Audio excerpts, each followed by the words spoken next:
The man on my patio. Okay, so this happened when I was around 9 years old, 25 now, and it's something I will never forget. It gives me goosebumps to this day. I live in a terraced house, 4 houses combined, and my neighbors and I each have our little patio. There's a small road 10 meters from my yard where people do their Sunday walks and so on. Only a small fence separates my small yard and patio from that road. I live in a pretty crowded area, with several of these terraced houses spread around my neighborhood, so seeing people walking on that road is pretty normal for me. Seeing random people standing on my patio is not. When I was 9, I usually got home from school about an hour before my mom got home from work. I live maybe 50 meters away from school, so my mom figured I was mature enough to be home alone for around an hour before she got home. This one day I got home from school. I did the usual thing, which was to make sure I locked the front door, and double-check that the back door leading to the patio was also locked. I was 9, and being alone was a little scary even though it was in the middle of the day and only for 1 hour. I then rushed to my room upstairs to play as much PlayStation as possible before my mom came home and made me do homework. While playing, I heard this noise coming from outside my window. My room was located 1 floor over the patio, with a view of the road I told you about before. It was kinda like the sound of a cat. But my cat had been missing for over 3 months. Hope sparked and I thought, OMG, did he finally come back? I ran downstairs to check if it was my cat, but the sight that met me gives me goosebumps just writing this. A guy was standing on my patio.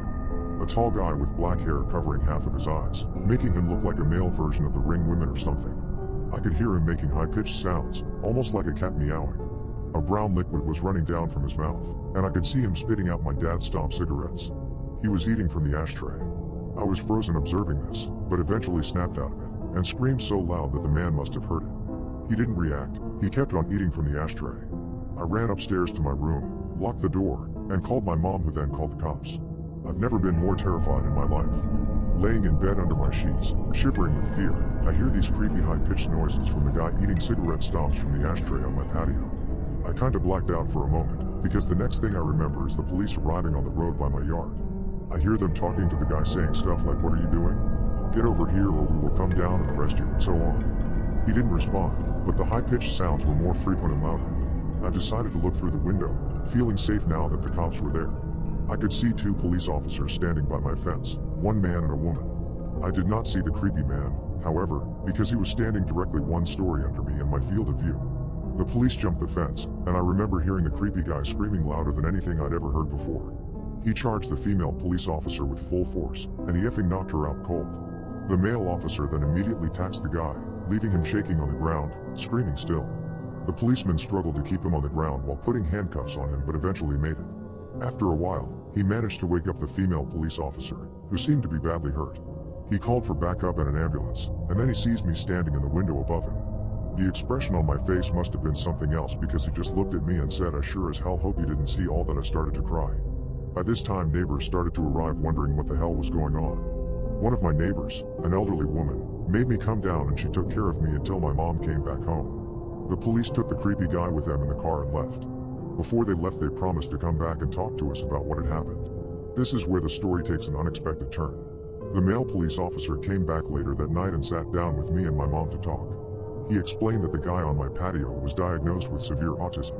He had escaped a facility where mentally challenged people lived, located around 5 kilometers from where I live. He explained that the guy had been living in my house 5 years ago, but he had been forced to move when his mom, his only caretaker, died. The poor guy probably thought he would find his mom in my house. He missed the routines and he missed living there with his mom. The police had to move him from the house that time 5 years ago because he was extremely strong. From what I heard, he had extreme tensions in the body because of the autism, making his muscles grow stronger and stronger throughout the years. This was the reason he reacted the way he did when the police came this day. Still frightened, I told the police officer that he needed to make sure this would never happen again. He promised it wouldn't. After a few sleepless nights, my life got back to normal. The years went by and the guy didn't come back.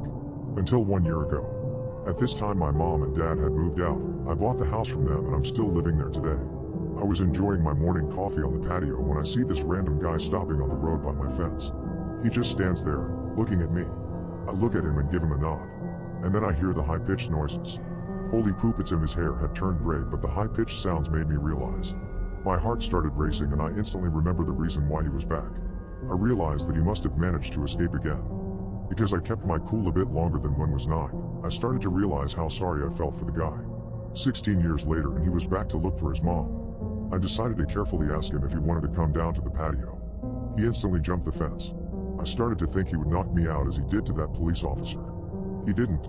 He smiled. He looked at me and smiled. I offered him to sit down. He didn't respond. I offered him to come inside. He started laughing. We went inside. His face lit up, pure joy. He was home. It reminded him of the life he had with his mom. It almost made me tear up. All of a sudden he sat down on my couch, turned on my TV and switched directly to the cartoons. I observed him for a while. He was just completely focused on the cartoons.